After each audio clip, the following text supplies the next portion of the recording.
اللہ خالص ایمان پر ہوگا. اب تم خود اپنا انتظام کر لو اور یہ دعوت ہماری ہے. اور جب یہ دعوت اور یہ مقصد ہو جائے تو پھر نہ دولت والے کا معاملہ ہے اور نہ غربت کا. نہ یہ ہوگا یہ خاندان کا بڑا ہے اور یہ غربت اور پیشے کے لحاظ سے کمزور تھا اس لیے اس کا اتنا کم ہے. نہ کالی کا خیال ہوگا اور نہ سونے کا. اب بلال حبشی ہے، حبش کے ہیں، اگر اسی بات کو مان لیں تو اللہ کے نبی صلی اللہ علیہ وسلم کے خلیفہ عمر بن خطاب رضی اللہ تعالیٰ عنہ بخاری کی حدیث میں کہتے ہیں بلال سید امیر المومنین ہے کہ بلال ہمارے سردار ہے. اگر یہ معاملہ ہو جائے تو جب وفات کا وقت آ رہا ہے، زخمی کیا ہے حضور نے، تو بس بیان کرتے ہیں جب تک کہ دوسرا خلیفہ نہ بن جائے یہ سہیل رومی ہے، یہ قائم مقام خلیفہ ہے اور وہی سماج ہے. یہ سلمان ہے. اللہ کے نبی صلی اللہ علیہ وسلم کا ہاتھ پکڑ کر کہتے ہیں کہ یہ اور کی قوم ہے جو اجمی اگر سریا بھی ایمان ہوگا تو یہ وہاں سے جائے گی. تو اس کے بعد پھر اور اپنا بھی ظال ہے غلام، وہ اس بات کو ماننے سے انکار کر دے اس کے ہاتھ میں. اور بلال یا سلمان اور سہیل ایمان لے آئے تو وہ سب کے تاج ہے. تو یہ چیز اسی مقصد جب یہ دعوت حق کہ اللہ کے اکیلے مالک کے تم بندے ہو. اور اسی بات کے اوپر یہ ایسی بات ہے کہ غریب کی جھوپڑیوں میں بھی یہ بات اپنی مقام پر ہے اور محلات کے اندر بھی یہی بات ہے اللہ کی بات کو قبول کرنے کا اور دنیا تک پہنچانے کا. اور اس سلسلے میں جو ہونے والا ہے رد عمل اس میں پروردگار کی توفیق سے سماج ملنے توفیق سے پروردگار عالم یہی دعوت ہے آخر زندگی کی آخری لمحے تک. اور اللہ کے نبی صاحب نے خوشخبری سنائی ہے بخاری مسلم کی حدیث میں کہ قیامت نہیں آئے گی جب تک زمین کو نہ دیکھ لے.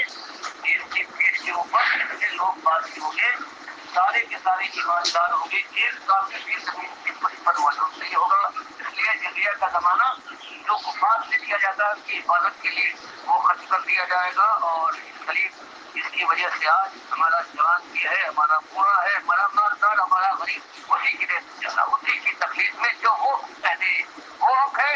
اور اللہ کی بات بالکل دماغ سے نکل گئی ہے. فرمایا قریب اس زمانے میں ناپید ہو جائے گی، عیسائی کا وجود نہیں ہوگا اور پھر بھی نہیں پائے گا. اس کے لیے یہی ایک احساس ہوگا کہ سے ہم اٹھے گی ایسی تمامت ہے جواندار لوگ اٹھیں گے اور پھر اللہ تقریب میں ہم مرتبات ملے گی، پھر وہ جنگی ہوگی انتہائی شدید فولاد فولاد سے ٹکرائے گا اور پھر اللہ کا فائدہ ہو جائے گا. اللہ مجھے لیں جی یہ مسئلہ بھی حل کر دیا ڈاکٹر عثمانی رحمۃ اللہ علیہ نے.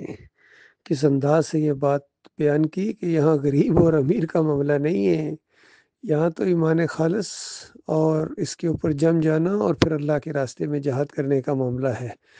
جو بھی یہ جہاد کرے گا اللہ کے راستے میں آگے بڑھے گا توحید کی دعوت دے گا. بس یہ ایک معیار بنا رہے ہیں کہ جو اللہ اور اللہ کے رسول کی بات ہے اس کو جو مانتا ہے وہ میرا امیر ہے، بڑا ہے، وہ عزت دار ہے. اور جو اللہ اور اللہ کے رسول کی بات کو نہیں مانتا ہے چاہے وہ میرا سگا بھائی ہی کیوں نہ ہو، میرا سگا ماموں، سگا چچا، باپ یا کوئی اور رشتہ کیوں نہ ہو، بچپن کا لنگوٹیا یار کیوں نہ ہو، جب اللہ اور اللہ کے رسول کی بات کو وہ نہیں مانتا ہے تو پھر وہ میرا نہیں ہے. تو اس انداز سے جب دعوت آگے بڑھتی چلی جائے گی اللہ تعالیٰ اس کے راستے کھولے گا.